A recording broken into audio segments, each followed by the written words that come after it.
première communication de cette séance, de ce matin ou de cet après-midi, selon l'endroit où on se trouve, est la communication de Pascal Laplante-Dubé. Pascal fait son doctorat en co-tutelle en études littéraires entre l'Université du Québec à Montréal et en littérature comparée à l'Université d'Artois, sous la direction d'Anne Besson et de moi-même. Elle étudie les transformations de l'imaginaire des relations entre femmes et dragons, dragonnes en fantasy. Plus généralement, elle s'intéresse au rapport entre fantasy et féminisme, sujet sur lequel elle a présenté plusieurs communications et présenté plusieurs articles. Et je note que le sujet des dragons, dragonnes est toujours l'occasion d'une grande iconographie. Et voilà donc la communication que vous commencez déjà à voir à l'écran. Donc, la communication de Pascal s'intitule So Did I Become Dragon Mad? Pouvoir émancipateur du cycle et de la quête draconique dans un mémoire by Lady Trent. Voilà, alors Pascal, tu as la parole. Merci beaucoup. Donc, je vais commencer. À noter que pour des raisons d'accessibilité pour tous, donc j'ai traduit mes citations ou recouru à une traduction déjà existante, quelques triggers warning également, donc il sera question du contrôle de la vie des femmes plus généralement et de fausses couches en toute fin.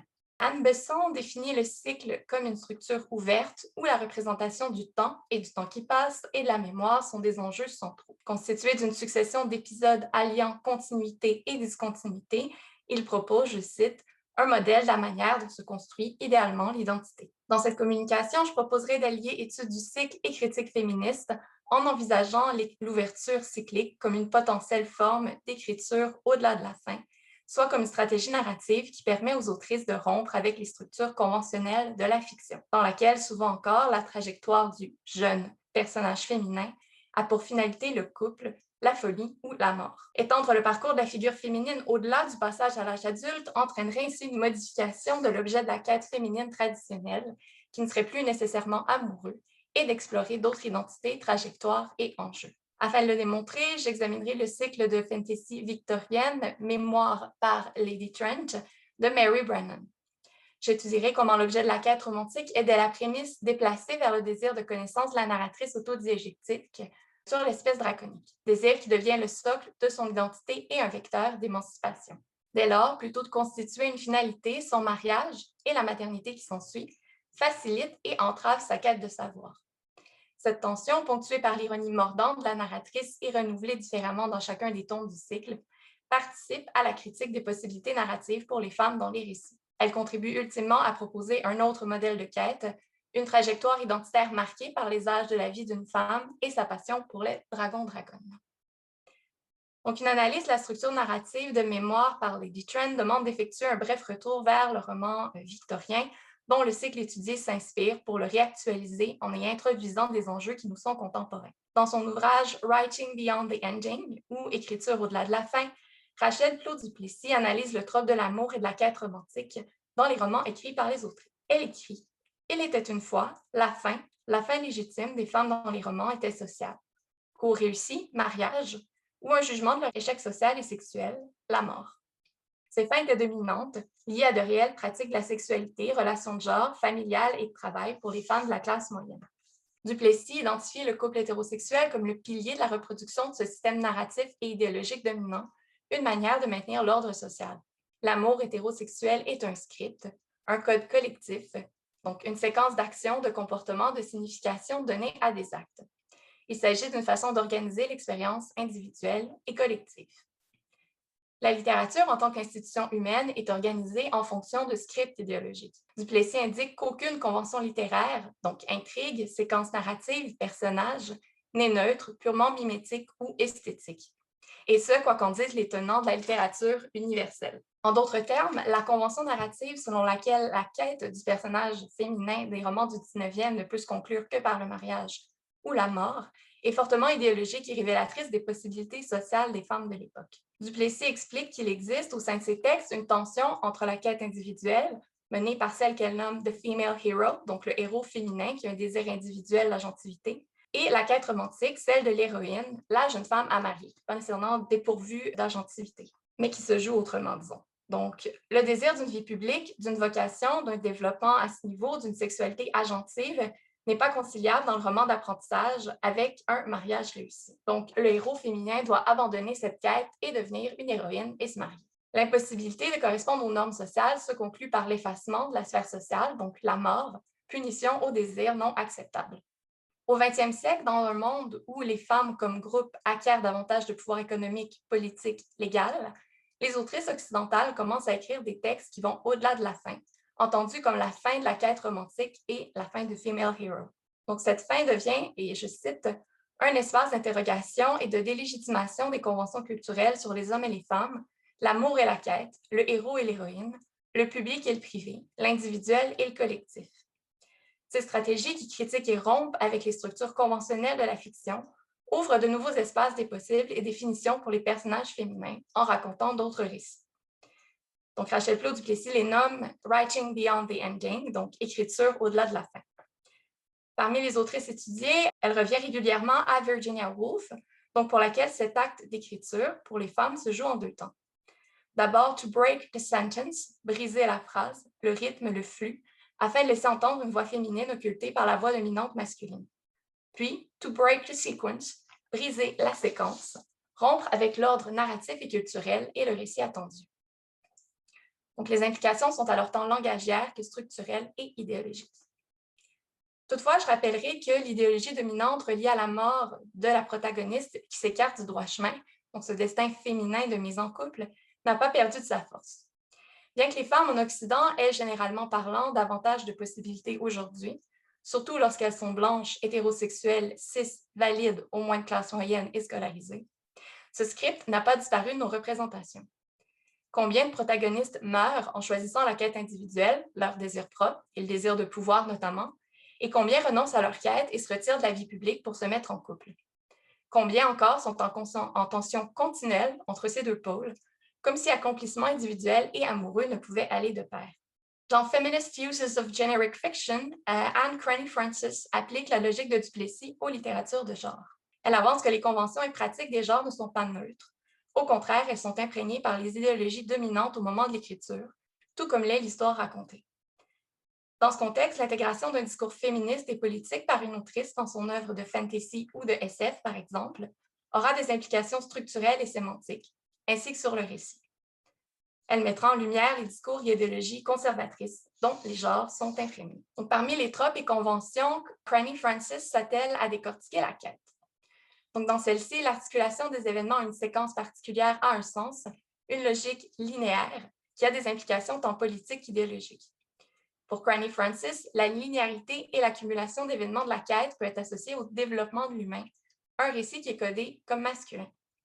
Le modèle normatif de la quête et du récit d'apprentissage qui est souvent lié sont donc masculins et les différentes étapes qui les jalonnent sont liées à l'expérience et à la construction de l'identité masculine, qui se prétend universelle. Plusieurs critiques de la quête, tels que Viviane Berg, Brian Atterbury et Rachel Plaud Duplessis, ont ainsi souligné que la quête s'écarte du modèle normatif masculin si un personnage féminin est en son centre. De fait, tant dans la majorité des mondes secondaires que dans notre monde, qui sert de contexte d'écriture, les possibilités et expériences féminines diffèrent, socialement et culturellement, des expériences masculines.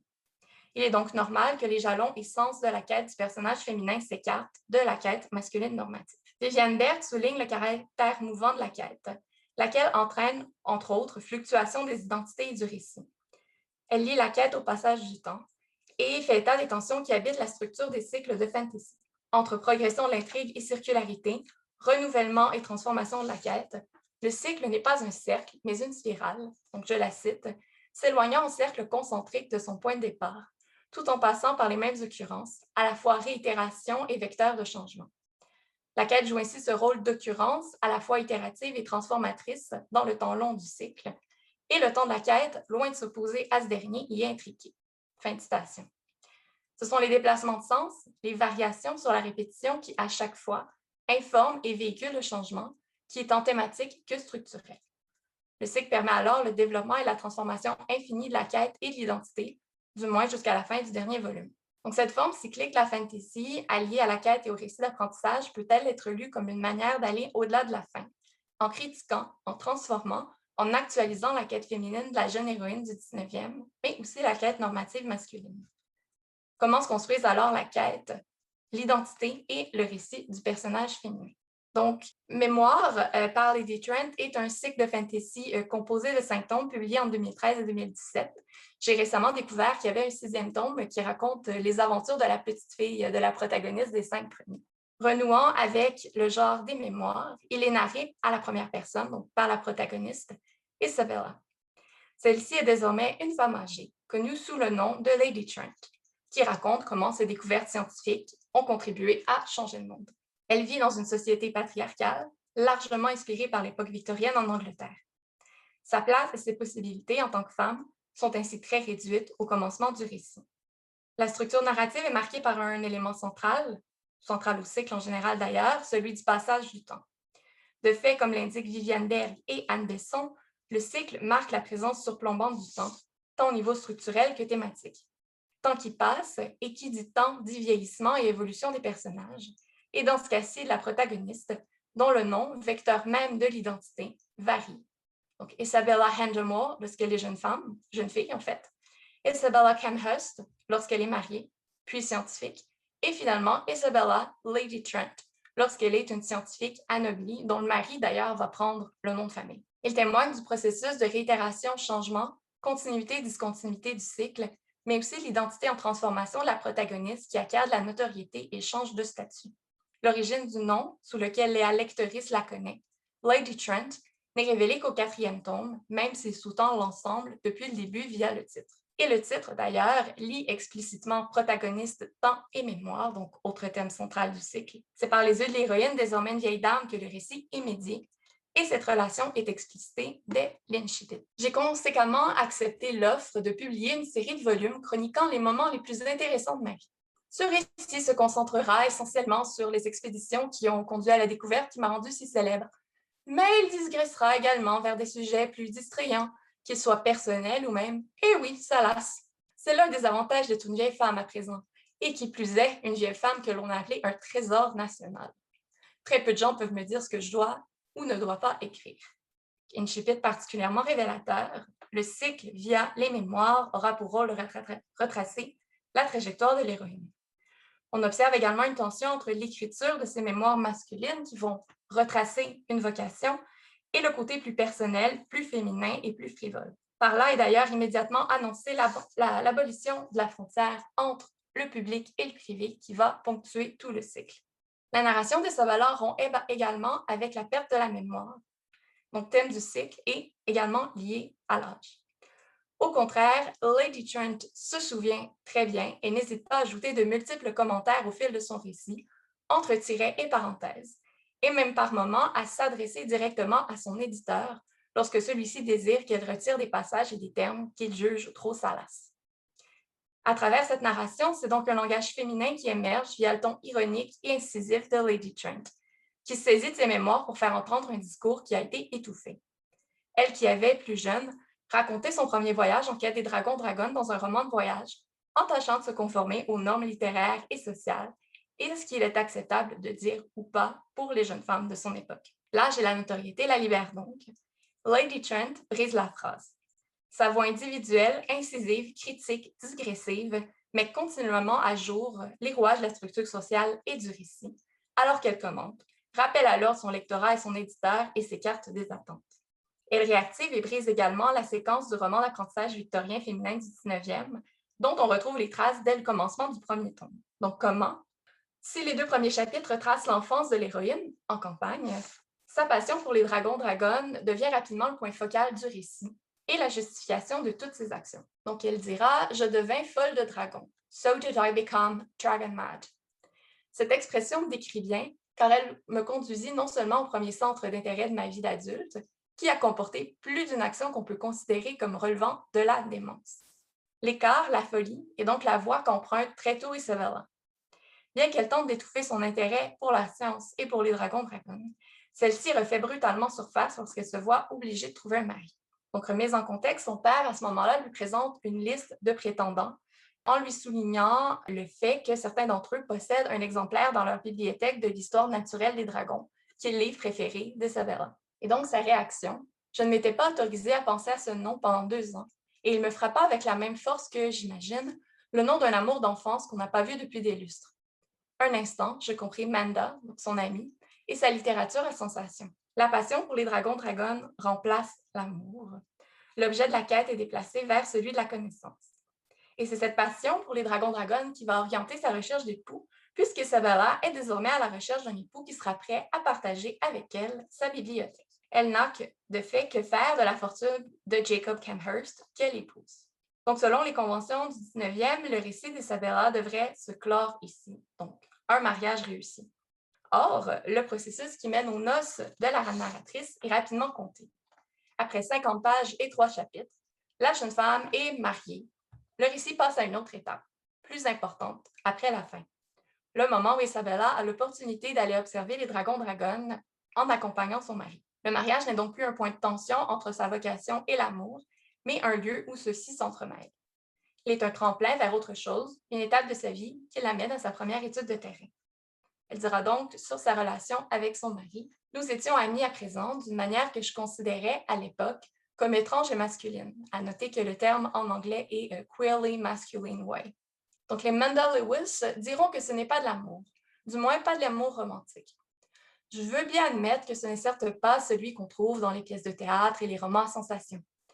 Je prétends, à l'opposé de Manda et de ses semblables, qu'un sentiment aussi profond et plaisant est bien de l'amour, ce qui lie les amis et les époux, et qui plus est que le torrent le plus puissant de la passion, si ce lien n'en fait pas partie, n'est que désir animal. Donc Lady Trent critique, déconstruit.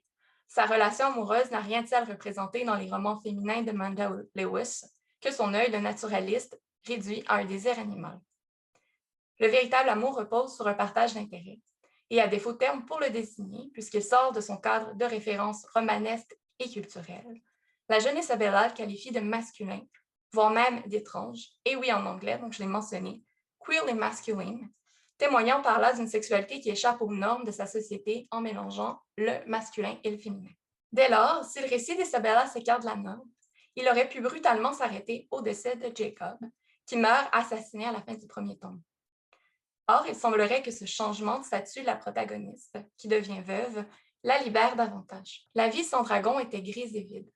Les Lucions, c'est une forme de petit dragon, m'avaient permis de sortir du chagrin consécutif à la perte de mon premier enfant. Leur grand cousin ne pouvait-il pas faire la même chose pour la perte de mon mari? Cette simple perspective suffit à me faire sentir mieux.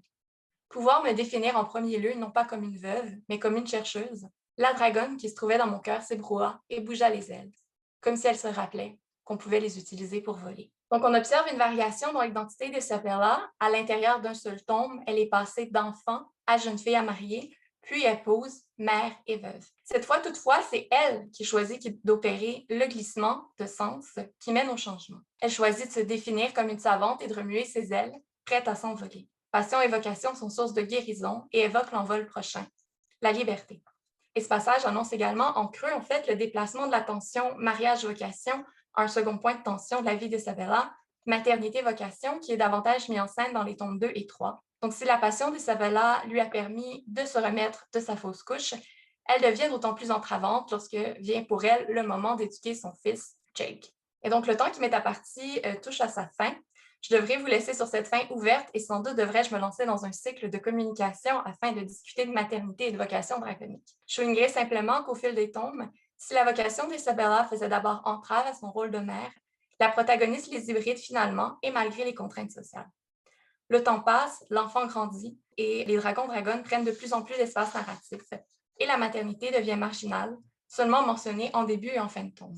Le cycle Mémoire par Lady Trent hybride ainsi parcours individuel et professionnel, développement de l'étude des espèces draconiques et émancipation des femmes, comme sujet individuel et collectif. Seul le passage du temps permet de mettre en scène cette modulation des identités de la quête, les différentes étapes d'un parcours identitaire à la fois marqué par le privé et le public, le féminin et le masculin. Et le recours au cycle de fantasy va donc réactualiser ainsi le schéma narratif du 19e et s'inspirant à la fois de discours contemporains et sur la fantasy, et de la trajectoire historique des femmes dans la sphère culturelle anglophone, la transforme et l'amène plus loin, au-delà de la fin.